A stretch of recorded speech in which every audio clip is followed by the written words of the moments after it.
Bonjour et bienvenue à tous. Merci d'être là avec nous aujourd'hui. Je m'appelle Oumaima et je travaille pour Factorial. Pour ceux qui ne nous connaissent pas, nous offrons un logiciel RH qui accompagne les entreprises dans la gestion de leurs ressources humaines. Donc, tout ce qui concerne la gestion des congés, le suivi du temps, la gestion de la paie, etc.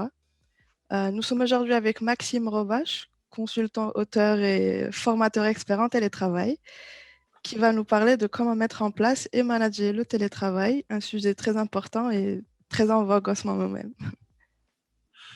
Top. Merci beaucoup Maïma et merci beaucoup à Factorial pour son invitation dans ce webinaire. C'est un vrai plaisir pour moi d'être là aujourd'hui et de pouvoir partager un peu ça avec vous. Un tout petit peu d'autodérision avant de démarrer avec cette photo. J'ai mis cette photo de moi en train de fumer la pipe. Évidemment, je fume pas la pipe en réalité.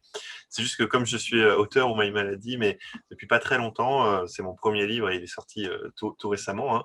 J'ai voulu faire une photo qui ressemble à un auteur, donc voilà. Mais évidemment, tout ça est ironique et plein d'autodérision.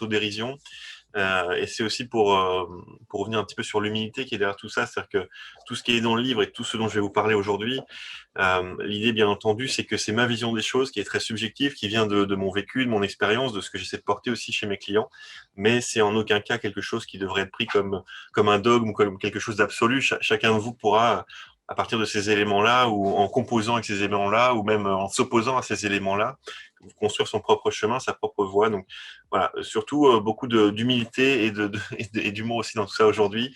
Voilà, je ne vous propose pas une méthode absolue, je vous propose un peu mon retour d'expérience et la façon dont moi j'essaie de déployer le télétravail chez mes clients, puisque c'est une grosse partie de mon activité aujourd'hui, le déploiement du télétravail chez mes clients.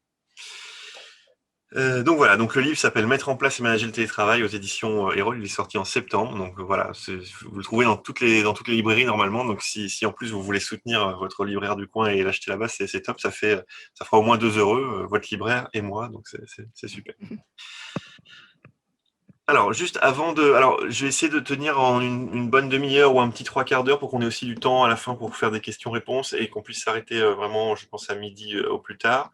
Il y a 3 parties principales dans la présentation et donc n'hésitez pas aussi à lever la main, à poser des questions, à m'interrompre en cours de route si vous le souhaitez ou à écrire des questions dans la discussion. C'est peut-être le plus simple pour que je puisse y répondre au bon moment. Mais la première partie, c'est un peu où on en est aujourd'hui en France du télétravail et comment on en est arrivé là et quelle vision moi j'essaie de porter de tout ça aujourd'hui dans les entreprises, chez mes clients. La deuxième partie, c'est plus concrètement comment on peut déployer cette vision et la mettre en place au sein d'une entreprise. Et la troisième partie, c'est plutôt quels outils, dans outils, on entend plutôt méthode et pratique, et bonnes pratiques ici, plutôt que c'est pas des outils ou des logiciels, c'est vraiment des pratiques. Quelles pratiques on peut mettre en œuvre, donc quels outils on peut mettre en œuvre quand on déploie le télétravail pour que ça fonctionne bien, et quels sont ces principaux outils. Il y en a 20 dans le livre, mais ici, je vous en proposerai quelques-uns qui sont, à mon sens, les plus puissants et les plus efficaces pour faire tout ça.